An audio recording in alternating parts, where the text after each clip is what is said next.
kuulajad, toon Pärnust kõigepealt tervitusi teile suve pealinnast.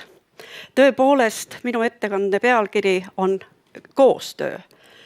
See on iseenesest juba väärtus, et me saame koostööd teha. Tahan teile tutvustada kahte asja. Aga enne väikene taustainfo teile.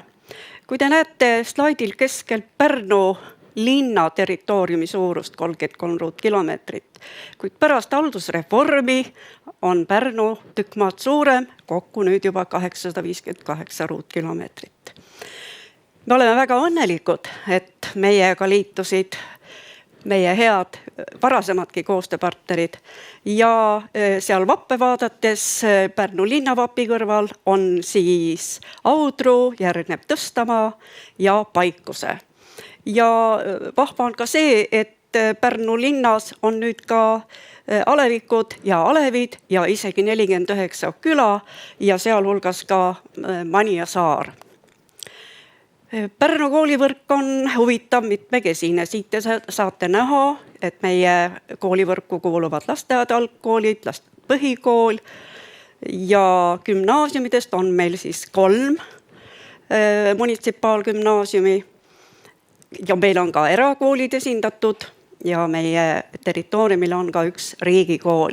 Ja kokku me toimetame siis üldhariduse radadel 19 kooliga ja õpilaste arv on siis siin näha 7404.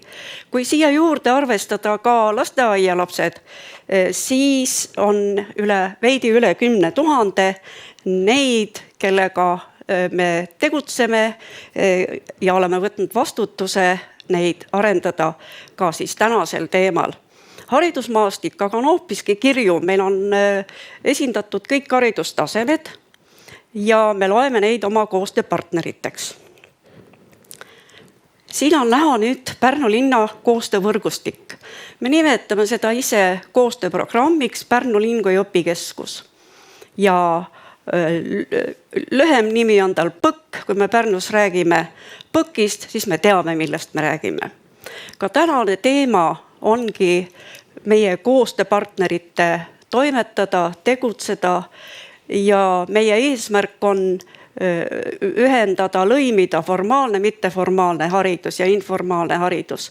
Me oleme selle programmiga tegutsenud juba päris pikka aega ja oleme saanud sellise koostöövõrgustiku, kes on meie toetajad ja teie poolt vaadatuna siis paremal pool on meie huvikoolid ja kõik mälu- ja kultuuriasutused, sealhulgas siis ka noortekeskused, erahuvikoolid, spordiklubid ja ka riskis noored.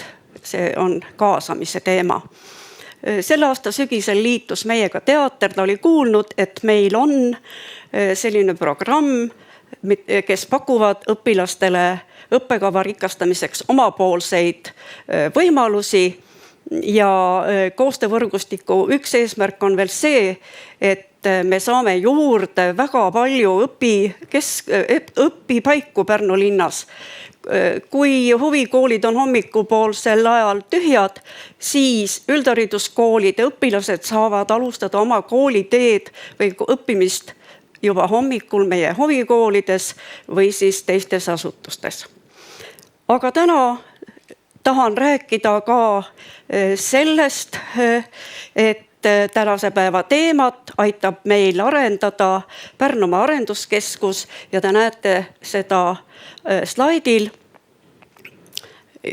koostöös või 3-poolne koostöö Pärnumaa arenduskeskus, asutused, ettevõtted ja kutsehariduskeskus. Sellest siis täpsemalt.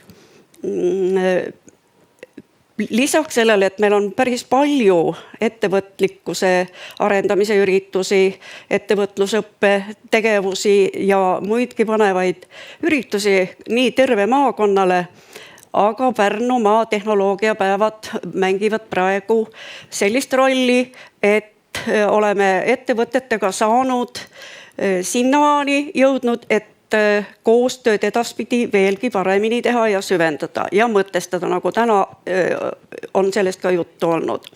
Siin on näha, et tehnoloogiapäevad toimuvad 2 päeval ja põhikooli ja gümnaasiumi õpilastele, põhikooli 3.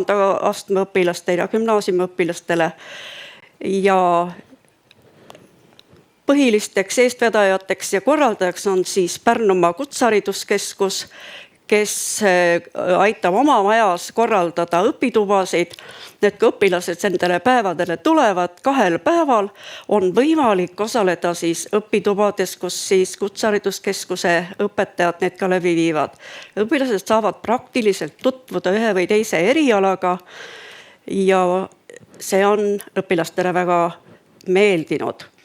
Pärnumaa Arenduskeskus on aga leppinud kokku ettevõtetega ja just nende ettevõtetega, millistel erialadel õpitoad Kutsehariduskeskused toimuvad. See tähendab seda, et kui keegi tahab minna ettevõttesse keevitaja erialaga tutvuma, siis ta saab eelnevalt praktilise õpitoa võtta Kutsehariduskeskuses. Pärnu linnavalitsuse ülesanne on siis toetada ja olla infovahendajaks koolide ja teiste koostööpartnerite vahel. Ja Pärnu ettevõtete kohta tahan öelda väga kiitvaid sõnu, et nad on meid oma tiiva alla võtnud ja pärast tagasisideski on ettevõtjad öelnud, et on hea, et õpilastele selliseid tegevusi tehakse, et nad oskavad siis tulevikus otsustada ja oma karjääri sillutada. Aga toetajateks on siis ka Pärnumaa Omavalitsusliit ja Euroopa Regionaalarengu Fond.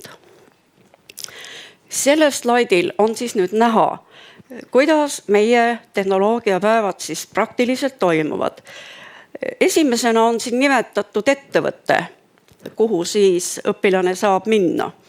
Ja siis on eriala, mida ta sinna vaatama läheb ja see eriala on siis enne läbitud Kutsehariduskeskuses. Nii et valik on küllalt suur.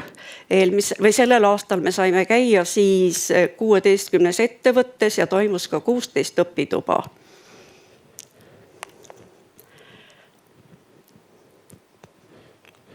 Mõned õpilaste arvamused siis ettevõttes käies. Üks noormees kirjutas, et sain teada, et keevitaja amet on väga raske. Kas ta seda sai teada õpitoas või sai ta seda teada ettevõttes, sellel ei olegi vahet, aga see on tal tulevikuks siis teada. Autotehniku õpitoas käinud poisid olid väga huvitatud ja kirjutasid tagasisideks, et nad tahavad tulevikus oma elukutse siduda just autondusega. Üks huvitav õpituba oli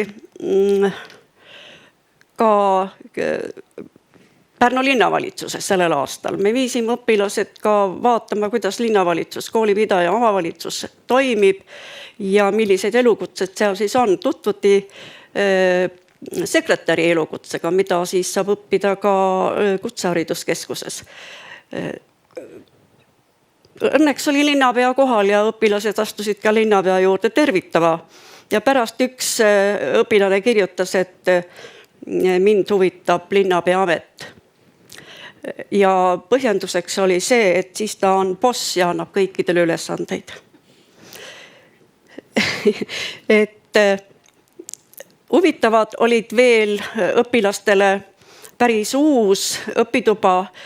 See puudutas 4D simulatsioonilauda, kus on siis võimalik vaadata inimese sisemusse, et see oli ka väga põnev. Nüüd, millised arengud on ees ootamas, see selgub varsti ja me loodame, et meie väärtused koos loodud on nüüd teie ees, et saate neid lugeda. Aitäh teile! Suur aitäh, Virve, esimese kiire sööstu eest oma kogemuste maailma. Kui mõelda, et selles võrgustikus need organisatsioonid on väga eriilmelised, nad töötavad väga erinevate põhimõtete ja reeglite järgi. Mis võib-olla oli kõige põnevam või toredam selle võrgustiku loomise juures? Mis oli see, mida te teada saite, mida te varem ei oleks isegi osanud oodata? Ma ei osanud oodata, et inimestel on tahtmine ja panustamise soov rikastada kooli õppekava. Seda oli väga hea tunda, kui tekkis nagu peaaegu järjekord, et kuidas ta saaks sellesse võrgustikku, et pakkuda välja oma õppeprogramme ja õpitubasid. Kui palju nagu selle tegevuse käigus saite te timmida asja nagu olemust ühes või teises suunas, sest et kui on kokkutulijad nii erinevad, siis väga tõenäoliselt tekib täiesti uusi ideid ja mõtteid. See ongi selle asja eesmärk, et iga koostööpartner paneb omapoolse rolli, see on tema haridusroll ja ta peabki olema erinev, pakkuma põnevust, huvitavust ja nii edasi. Ma unustasin öelda veel seda, mis on väga oluline selle PõKi puhul, on, et see aitab kaasa juba lasteaiast peale kuni gümnaasiumi lõpuni oma karjääri ise planeerida erinevate koostööpartnerite juures. Andke Pärnu omavalitsuse näitel nõu, kui meid praegu vaatab ja ma olen täiesti kindel, et vaatab inimesi, kes mõtlesid selle ettekande ajal, et meie omavalitsuses võiks olla midagi sarnast, millest alustada. Selge on see, et koolid on olemas, me teame neid, kusagil on ettevõtted, kusagil on mingid muud organisatsioonid. Millest te alustasite? Meie alustasime õppealajuhatajatega. Miks nendega? Sellepärast, et nemad teevad koolis tunniplaani ja kuna mina tegelen õppealajuhatajate ühendusega, olen isegi õppealajuhataja olnud, siis ma teadsin, mis nupu peale vajutada. Nupp on pealkirjaga õppealajuhatajad? Absoluutselt. Mida siis nendega tuleb läbi arutada? Tuleb läbi arutada kõigepealt see, kas see mõte või see idee hakkab nende peas kõlama ja tagasi tulema või peegelduma. Kas kõik alguses olid kohe urraaga nõus? Ei. Seda oli vaja päris kaua seedida vaja. Kas täna on osalemine koolide poolt selle osas käsukorras? Ei ole. Kui palju on jäänud kõrvale? Ma võin öelda, et peaaegu kõik need üldhariduskoolide õpilased on sellesse programmi haaratud. Ma ei saa öelda, et 100%, aga 85–90% kindlasti. Ehk initsiaatoritele järgi tekib alati ka huvi ja see huvi tuleb ära oodata. Virve, suur aitäh selle ettekande eest. Me väga täname, saal aplodeerib ka.